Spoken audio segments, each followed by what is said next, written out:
Distribution des prix, à Oslo, le Nobel de la paix à Mère Teresa, à Genève, la médaille Hansen pour les réfugiés à Monsieur Giscard d'Estaing.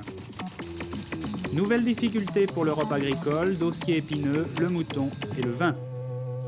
Cyrus Vance à Paris, deuxième étape d'une tournée diplomatique en Europe pour isoler l'Iran. Madame, Monsieur, bonsoir. Elle s'appelle Sœur Teresa. Autrement dit, jusqu'à ce jour, son nom était personne. C'est pourquoi cet inconnu qui vient de recevoir le prix Nobel de la paix à Oslo cet après-midi. Un prix qui ne représente pas pour elle la gloire, mais l'argent qu'elle donnera aux pauvres de Calcutta dont elle s'occupe avec les missionnaires de son ordre. À 69 ans, on pourrait dire, et c'est le plus bel hommage à lui rendre, que c'est pour sa vie que Sœur Teresa a reçu le Nobel de la paix. Une vie tout entière consacrée aux déshérités dont elle s'occupe vraiment. Je veux dire, en vivant pour eux et au milieu d'eux. Denise Boer.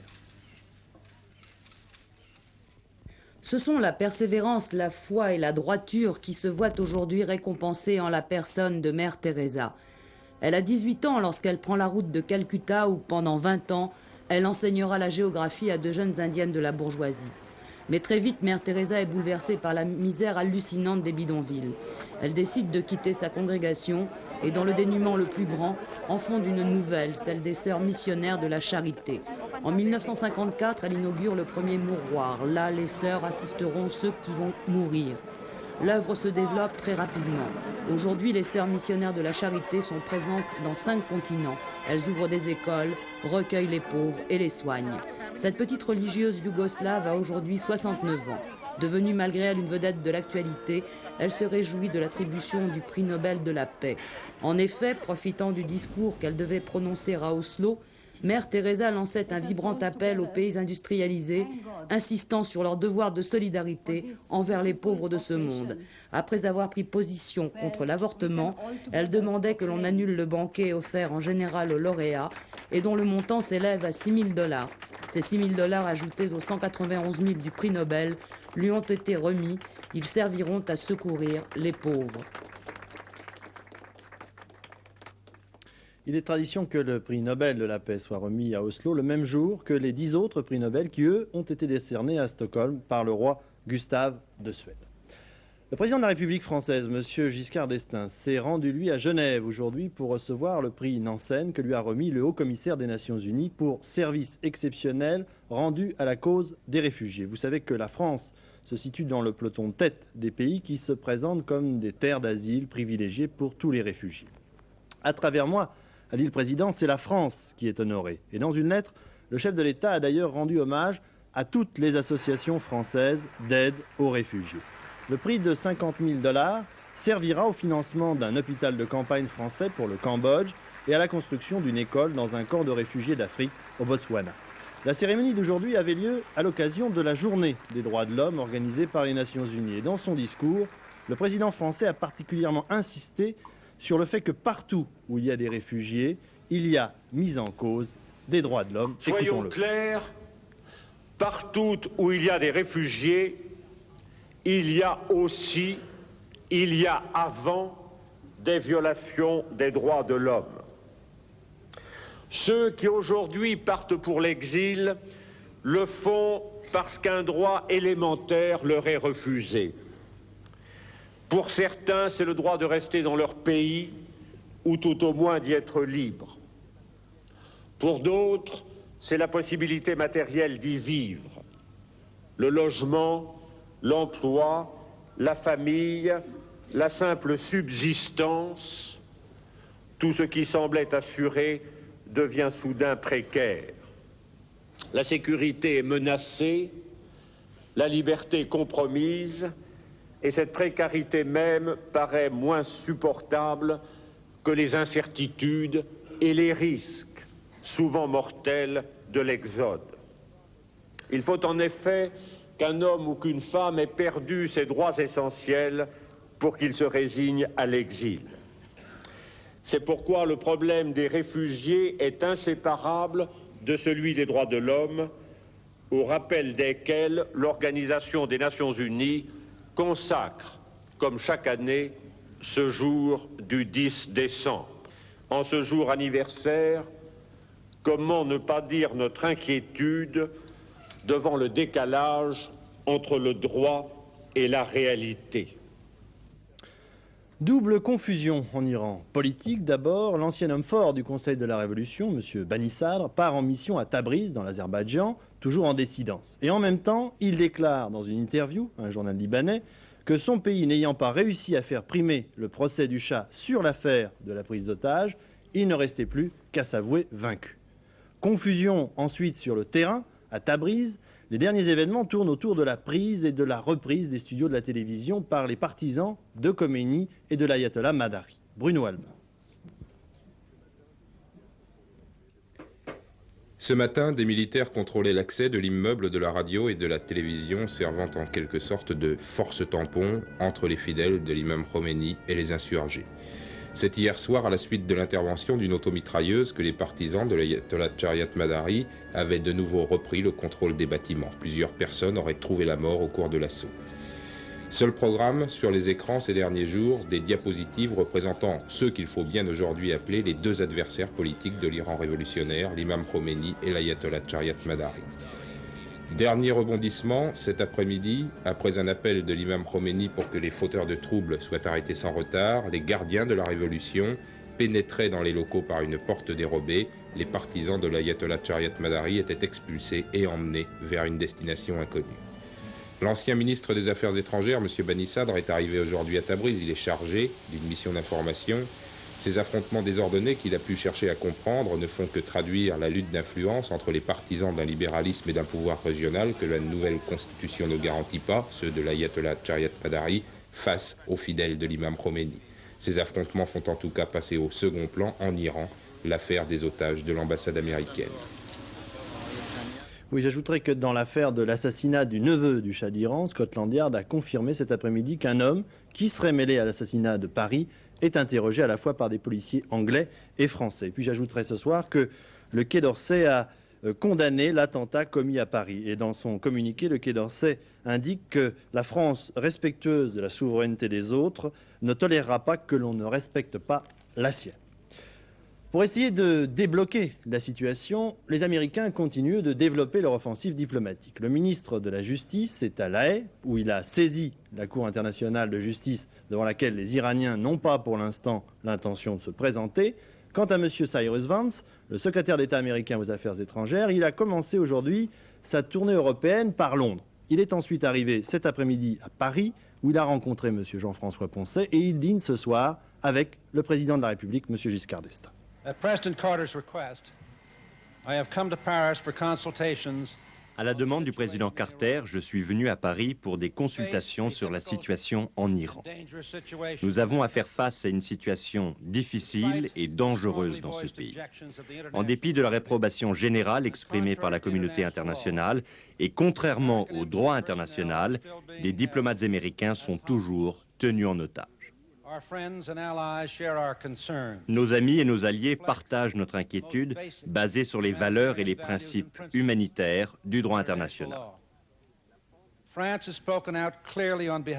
La France s'est exprimée clairement sur ces principes, tant devant le Conseil de sécurité de l'ONU que dans une déclaration de la communauté européenne.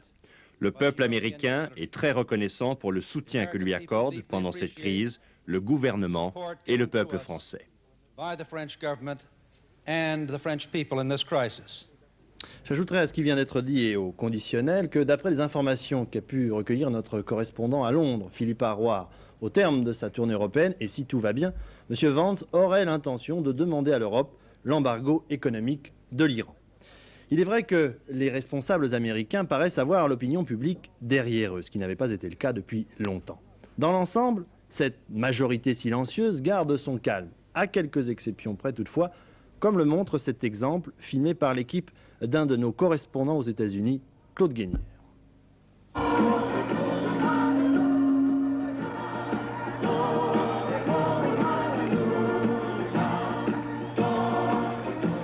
C'était il y a quelques jours dans le vieux stade olympique de Los Angeles. Un sénateur avait appelé la population à une manifestation de patriotisme pour prouver au monde et à l'ayatollah Khomeini que l'Amérique était solidaire, unie et prête, si on le lui demandait, à témoigner de sa force.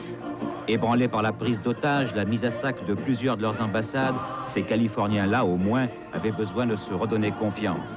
Et ils étaient inquiétants. Je n'ai rien pour le Shah, ni contre. Je suis simplement venu ici pour mon pays.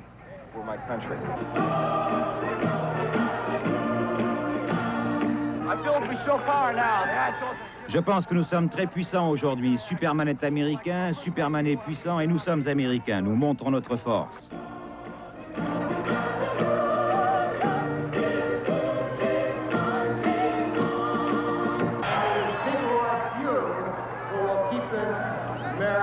Des gens comme vous, dit l'orateur, prouvent que l'Amérique est un pays fort.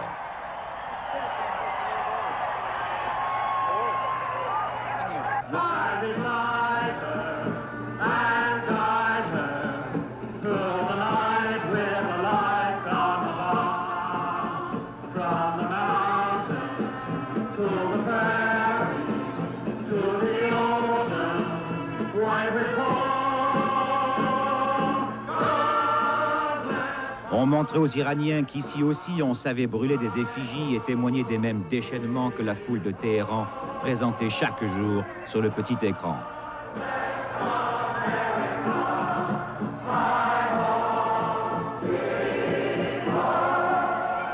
La manifestation en fait était un spectacle pour télévision, de mauvais goût sans doute et qui n'aura attiré que 6000 personnes, mais qui a permis de faire savoir haut ce que beaucoup d'Américains pensent bas, libérer les otages, sinon...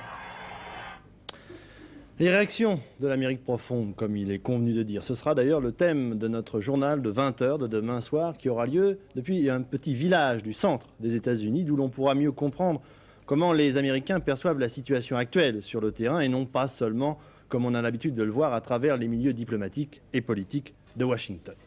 Et puis j'en suis aux annonces ce soir, tout de suite après le journal, question de temps consacrée au pétrole. Jean-Pierre Elkabbach et Louis Berriot présentent une émission spéciale conçu et préparé par Simon Drey avec d'abord un journal fiction, comme si vous y étiez, et dont le titre pourrait être « Si un jour l'or noir s'arrêtait de couler », suivi d'un reportage de Bernard Rapp et de Christian Hiroux, autopsie d'une grande compagnie pétrolière, Elf Aquitaine.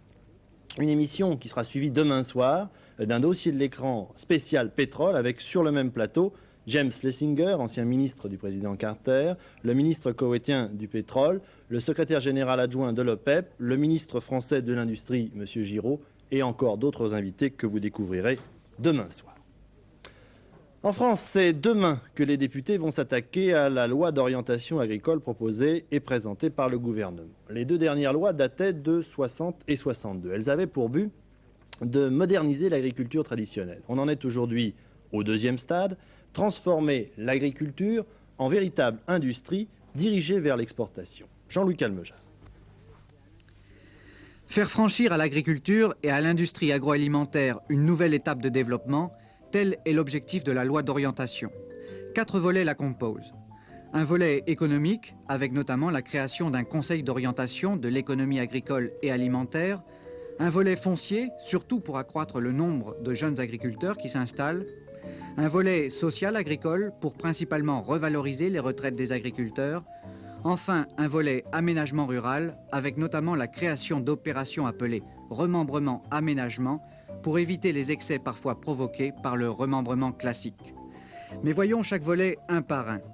L'orientation des productions agricoles, non seulement en quantité mais aussi en qualité, est le fer de lance du volet économique.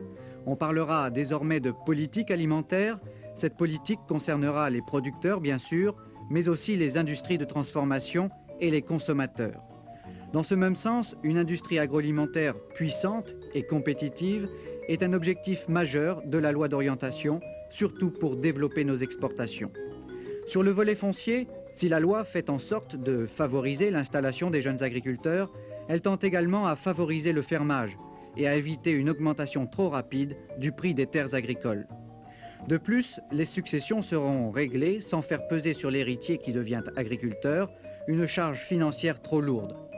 Quant au volet social de la loi, s'il améliore les retraites des agriculteurs, il se penche aussi sur le statut des conjoints, en leur assurant la qualité d'exploitant à l'un et à l'autre. La vie de tous les jours devrait en être améliorée. Enfin, le volet aménagement rural prévoit un inventaire des terres agricoles dans chaque département. Ainsi, quand des travaux d'urbanisme amputeront des terres agricoles inscrites à cet inventaire, ils ne pourront être entrepris qu'après avis d'une commission spécialisée. C'est le principal point du volet avec, rappelons-le, le remembrement aménagement. Voilà les grandes lignes de cette loi cadre qui va donc subir l'assaut des joutes parlementaires qu'elle ne manquera pas de susciter. Oui, la discussion de cette loi ne sera pas très facile, comme le laisse entendre Jean-Louis Caméjeanne. On compte déjà 600 amendements déposés. Et Monsieur Méhaignerie, vous êtes notre ministre de l'Agriculture, vous êtes en direct de Bruxelles, où vous participez au Conseil des ministres des 9. Est-ce que ça ne vous fait pas peur, ces 600 amendements dont on parle? Non, cela fait beaucoup d'heures, puisque probablement la loi ne sera pas terminée samedi prochain, c'est-à-dire 4 jours de débat, mais je crois que c'est 4 jours vitaux pour l'avenir de l'agriculture et les 15 prochaines années. On avait même parlé d'une session extraordinaire pour arriver au bout de cette discussion. Est-ce qu'il en est toujours question, Monsieur le ministre? Pour le moment, voyons d'abord à l'Assemblée nationale à quelle date nous terminerons cette première partie du débat, puisqu'ensuite le débat doit s'engager au Sénat, mais là aussi après une période de réflexion des sénateurs. Bien, l'une des critiques les plus virulentes vient des jeunes agriculteurs qui estiment que votre loi d'orientation ne va pas réduire l'exode rural autant qu'il le faudrait. L'exode rural doit être limité, doit être réduit. Nous le pouvons et nous le devons pour que l'agriculture participe à la solution des problèmes de l'emploi. Comment? En assurant un meilleur niveau technologique, en développant nos débouchés, en recherchant de nouveaux produits et en facilitant et en renforçant l'organisation économique. C'est la voie que nous ont montré les grands pays dans le monde. Et je rappelle, puisque nous sommes au terme de 15 ans, que nous avons remporté de nombreux succès et que nous sommes devenus le 2e ou 3e pays exportateur du monde. Bien, alors Monsieur le ministre, venons-en à Bruxelles, puisque vous y êtes. Aujourd'hui, ça ne s'est pas très bien passé d'après les dépêches. La Grande-Bretagne et l'Italie auraient demandé cet après-midi, lors de la réunion, une dévaluation de 5% de la livre et de la lire verte, la monnaie européenne agricole, et vous seriez toujours, selon les dépêches, montré très réservé sur ces deux demandes. Nous estimons qu'on ne peut pas résoudre un problème individuel sans solutionner les problèmes en instance depuis des mois. Je pense au dossier du vin, au dossier du mouton, et nous demandons que chaque pays fasse un effort si nous voulons que la communauté avance. Bien, est-ce que si on accorde cette dévaluation, on en parle pour demain, est-ce que ça veut dire qu'on est prêt à accorder aux Anglais un petit peu tout ce qu'ils demandent et que par exemple il n'y aura pas de réglementation sur la viande de mouton à laquelle les Anglais sont hostiles, on le sait?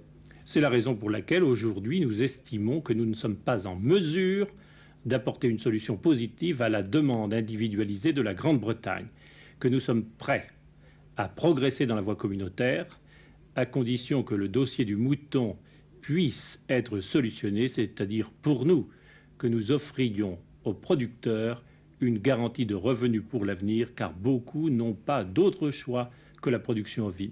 C'est la même chose sur le dossier du vin, où là nous avons à la fois besoin de sécurité et d'une adaptation de l'offre à la demande. C'est la raison pour laquelle la France, sur ce point, est ferme. Elle n'est pas la seule. Nous estimons que la Grande-Bretagne, comme tous les pays, doivent prendre des positions communautaires. Vous allez me dire si j'ai bien interprété ou mal interprété, comme on le dit souvent des journalistes. Monsieur le ministre, est-ce qu'on pourrait éventuellement penser à un marchandage, c'est-à-dire que vous céderiez sur la dévaluation de la livre anglaise, la livre verte anglaise, et vous ne céderiez pas sur la réglementation en ce qui concerne les exportations de moutons, donnant-donnant? Ce que nous voulons, c'est régler les problèmes d'ensemble de la communauté. Avec les autres pays, nous y sommes parvenus en juin, en mai, sur les montants compensatoires monétaires et les prix. Nous mettrons le temps qu'il faudra pour solutionner les problèmes en instance aujourd'hui. Chacun défend ses intérêts nationaux, mais l'intérêt communautaire peut être parfaitement conciliable avec l'intérêt national. C'est la raison pour laquelle, pour le moment, nous ne sommes pas prêts à apporter une solution concrète à un problème si l'on ignore les autres et si l'on ignore nos réalités et nos problèmes fondamentaux. Une dernière question, Monsieur le ministre. On a l'impression en ce moment que le sentiment profond des agriculteurs français, c'est un petit peu comme aurait dit Jeanne d'Arc, bouter les Anglais au dehors de la communauté européenne. Je constate qu'actuellement, l'ensemble des opinions publiques est chauffé à blanc. Je ne crois pas que cela soit sain pour la communauté. J'ai toujours dit qu'il ne fallait pas prendre à témoin en permanence les radios ou les télévisions, car sinon nous allions au blocage de la politique agricole commune. Il n'en reste pas moins que les principes de la politique agricole commune auxquels les 8 autres États sont fermement attachés parce qu'il n'y a pas d'autre solution que la politique agricole commune. La Grande-Bretagne doit faire des pas en avant et c'est à ces conditions que nous pourrons régler les problèmes. Je reconnais, et c'est ce que les agriculteurs français ou l'opinion publique quelquefois ne comprend pas, il faut savoir, et nous l'avons dit aujourd'hui, qu'il n'y a pas d'autre alternative possible à la politique agricole commune, mais que nous devons faire face courageusement aux problèmes financiers que l'efficacité de cette politique a conduit, je pense, à l'efficacité des politiques laitières, qui fait qu'actuellement, nous avons du mal à voir la consommation suivre l'augmentation de production. Merci, Monsieur le Ministre. Le comité directeur du Parti socialiste qui s'est tenu à Paris ce week-end n'a pas atténué les divergences entre la majorité et la minorité du parti. Autrement dit, entre M. Mitterrand d'un côté et M. Rocard et Mauroy de l'autre. Et aujourd'hui, comme pour jeter de l'huile sur le feu, deux élus socialistes, M. Darras du Pas-de-Calais et M. Gomet du Gard, deux fédérations très importantes du PS, écrivent tout simplement, si je puis dire, dans le journal Le Monde, « M. Mitterrand a encore un rôle considérable à jouer, mais chacun sait bien qu'en sport collectif, ce n'est pas toujours celui qui a réussi la percée qui peut marquer le but. » Autrement dit, Noël Copin, sans changer de vocabulaire, ça veut dire qu'il propose tout simplement à M. Mitterrand de rejoindre le banc de touche, non? Si j'ai bien compris. Oui, disons que M. Mitterrand reste quand même pour l'instant l'arbitre. Je crois que tout le problème du Parti socialiste tient au fait qu'il a deux candidats possibles aux élections présidentielles et que l'un, François Mitterrand, est le mieux placé à l'intérieur du Parti socialiste, tandis que l'autre, Michel Rocard, est mieux placé dans l'opinion, si l'on en croit des sondages qui sont de plus en plus fréquents. Mais pour être candidat à la présidence, il faut d'abord être le candidat du parti. Or, Michel Rocard avait rappelé à Metz, en particulier, au congrès du mois d'avril, qu'il ne serait pas candidat à la candidature si François Mitterrand l'était lui-même. Ce qui veut dire que Michel Rocard ne peut être candidat que si François Mitterrand renonce de lui-même à l'être et passe, pour ainsi dire, le relais à Michel Rocard. C'est, je crois, le vœu que faisaient secrètement des amis de Michel Rocard jusqu'à aujourd'hui, et c'est le vœu qu'expriment maintenant très clairement messieurs Gomet et Darras. Ils le disent sans trop de ménagement, ils le disent avec des fleurs, mais avec, je crois, des fleurs qui ressemblent peut-être un peu trop à des chrysanthèmes pour être bien accueillis. Ne disent-ils pas que la place de François Mitterrand est déjà inscrite dans l'histoire? Alors la question qui se pose aujourd'hui est de savoir si le mouvement favorable à Michel Rocard dans l'opinion publique va maintenant se transposer à l'intérieur du Parti socialiste. C'est, je crois, ce qu'il y a derrière le point de vue de messieurs Gomet et Darras exprimé dans le Monde. Bien alors, il est tombé une dépêche juste avant ce journal, Noël, et je voudrais une explication sur cette dépêche. On nous donne l'analyse qu'a tenue hier M. Chirac devant le comité central et qui était resté inconnu jusqu'à présent puisque le comité central se déroulait à huis clos. Alors deux phrases de M. Chirac. Le président du RPR dénonce chez ceux qui ont mission de guider le pays, je cite, l'incapacité quasi générale de répondre aux questions pressantes des Français. Et M. Chirac ajoute un peu plus loin, il y a deux catégories d'hommes d'État, ceux qui sont convaincus que la volonté peut et doit changer quelque chose, et ceux qui s'en remettent à la volonté des autres. C'est bien, je crois, la confirmation, s'il en était besoin, que toute la stratégie du RPR s'inscrit désormais, elle aussi, dans une perspective présidentielle. Merci Noël. Politique encore au Sénat cette fois-ci. M. Raymond Barre a déclaré aujourd'hui qu'il n'y aurait pas de vote bloqué sur le budget, comme ça avait été le cas, vous en souvenez, à l'Assemblée nationale. Et que d'autre part, il avait décidé d'accepter l'octroi d'une demi-part fiscale supplémentaire pour le 5e enfant. Après 10 mois d'absence, M. Henri Fisbin a fait sa réapparition aujourd'hui au Conseil municipal de Paris. Depuis le début de l'année, M. Fisbin a successivement démissionné de son poste de secrétaire de la Fédération de Paris du Parti communiste, du comité central du Parti communiste et enfin de la présidence de son groupe au Conseil de Paris. On a dit toutes ces dernières semaines que M. Fisbin était en désaccord avec la direction du Parti communiste. Lui n'a pas fait de déclaration. Semaine des 2 mercredis pour les collégiens et lycéens, cette semaine justement. En effet, demain, si les établissements du secondaire resteront ouverts, il n'y aura probablement que peu de cours assurés. 5 syndicats d'enseignants appellent à cesser le travail pour 24 heures. Le SNES, le syndicat national d'éducation physique, de l'enseignement technique CGT, des enseignants de la CFDT et le syndicat national des collèges. Une unanimité qui ne s'était pas vue depuis très longtemps. Une grève qui a pour but l'amélioration des conditions de travail et d'emploi des enseignants ainsi que le réemploi de tous les maîtres auxiliaires. À noter que le syndicat national des instituteurs et la direction de la FEN ont refusé de participer à la grève en affirmant, je les cite, qu'il s'agit là d'un fourre-tout sans efficacité. Fin de citation. La Fédération Cornec des parents d'élèves, elle, soutient cette journée de grève.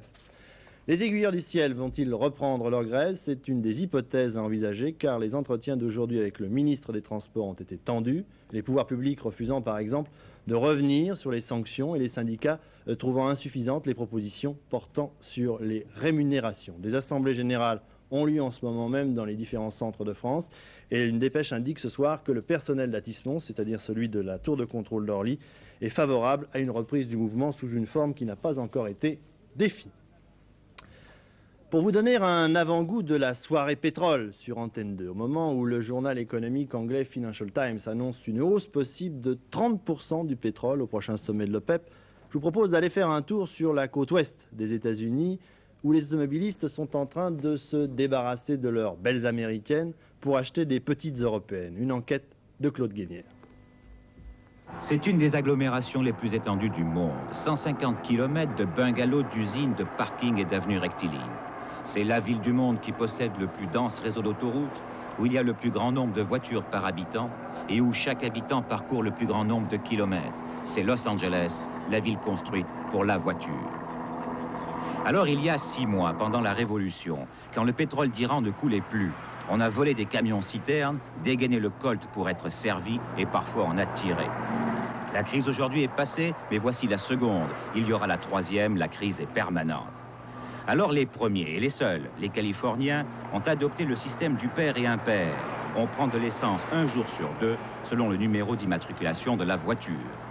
L'effet est remarquable, les Californiens ne veulent plus que des petites voitures qui consomment peu. Les ventes des plus gros modèles de voitures américaines ont chuté de 40% en un an. 110 000 ouvriers de l'industrie automobile ont été mis au chômage. Et sur le marché de l'occasion, on attend en vain le client. Des modèles récents sont bradés, moins de 10 000 francs. Dans le même temps, certains constructeurs européens ou japonais ont doublé leurs ventes. Et la demande est telle qu'il n'y a même plus de prix. Oui, c'est que les usines, ils affichent une étiquette sur la fenêtre et on use ça comme un base. Avec la loi, ça dit rien, on a le droit de charger en plus ou on a le droit de charger en moins. Ça dépend quelque chose, la saison, si on a besoin de plus de ventes ou si c'est un modèle qui est très recherché, il n'y en a pas beaucoup, on va charger plus. Alors par exemple, en ce moment, est-ce que vous vendez plus cher une voiture, une petite voiture, que vous ne l'auriez vendue il y a quelque temps? Est-ce que votre bénéfice est aujourd'hui plus grand? Ah oui, beaucoup. On demande un prix, c'est tout, et on les vend. En achetant une voiture européenne, dans quelques années, vous pouvez la revendre beaucoup plus cher que vous l'avez achetée. Et avec une voiture américaine, vous allez perdre drôlement dessus. En fait, ce qu'attendent les Californiens, c'est ça, le progrès. On fait déjà des choses étonnantes, comme cette voiture sans chauffeur. Tous les laboratoires travaillent sur l'énergie solaire et la voiture électrique. On est sûr que la première à rouler sera californienne, parce qu'il y a du profit. On accepte en attendant les limitations de la distribution de l'essence et la hausse de son prix, bon gré, mal gré. On a essayé d'imposer un peu, comme on l'a fait à Paris et dans d'autres villes en France, certaines mesures. Et d'abord, le carpool, c'est-à-dire l'encouragement à s'organiser pour n'utiliser à plusieurs qu'une seule voiture et par exemple partir au bureau et revenir ensemble. Et puis pour inciter les Californiens à effectivement voyager à plusieurs, on a créé les lignes diamants, c'est-à-dire des voies réservées aux autobus et aux voitures qui transportent au moins 2 personnes. Mais en Californie comme en France, on a des idées. Et en effet, les voitures transportent plusieurs personnes. Des mannequins ou des poupées gonflables. Et l'expérience vient d'être arrêtée. Oui, et toujours en prévision de ces mauvais jours, 20 pays occidentaux, membres de l'Agence internationale de l'énergie, dont ne fait pas partie la France, ont décidé aujourd'hui à Paris de limiter leurs importations de pétrole en 1980. Encore 2 informations. Philippe Maurice, d'abord, l'un des 2 meurtriers des gardiens de la paix abattus à Paris la semaine dernière, a été inculpé aujourd'hui d'homicide volontaire. Et enfin, une information pratique. À la veille des élections des prud'hommes, de nombreux électeurs s'étonnent d'avoir reçu plusieurs cartes, 2, 3, 4 voire. Cela s'explique car certaines personnes peuvent être à la fois salariées dans plusieurs entreprises ou bien à la fois salariés ou employeurs. Cela dit, ils ne doivent voter qu'une fois sous peine de sanction. La météo donc, pour terminer, le temps est tellement mauvais que nous avons convoqué d'urgence Laurent Broumède pour nous rassurer. Laurent, il fait mauvais partout. Comme sur ces images d'ailleurs que nous allons voir et qui nous viennent de Bretagne. Oui, nous avions perdu l'habitude de voir ces images de tempête. Pourtant, la tempête 2 saisons sur les côtes de l'Atlantique, de la Manche et de la mer du Nord. Et ici en Bretagne, on a observé des pointes de vent de 115 km à l'heure. Ce vent va continuer cette nuit avec l'arrivée d'une nouvelle zone de pluie qui traversera le pays d'ouest en est, la partie nord, cette nuit et demain matin. Après son passage, c'est-à-dire dans la journée, sur tout le nord du pays, le temps sera variable avec une alternance de passages nuageux, de très courtes éclaircies, de nombreuses averses sous des rafales de vent toujours très forts en Manche. Sur la moitié sud, au contraire, le ciel deviendra de plus en plus nuageux et couvert dans la journée avec des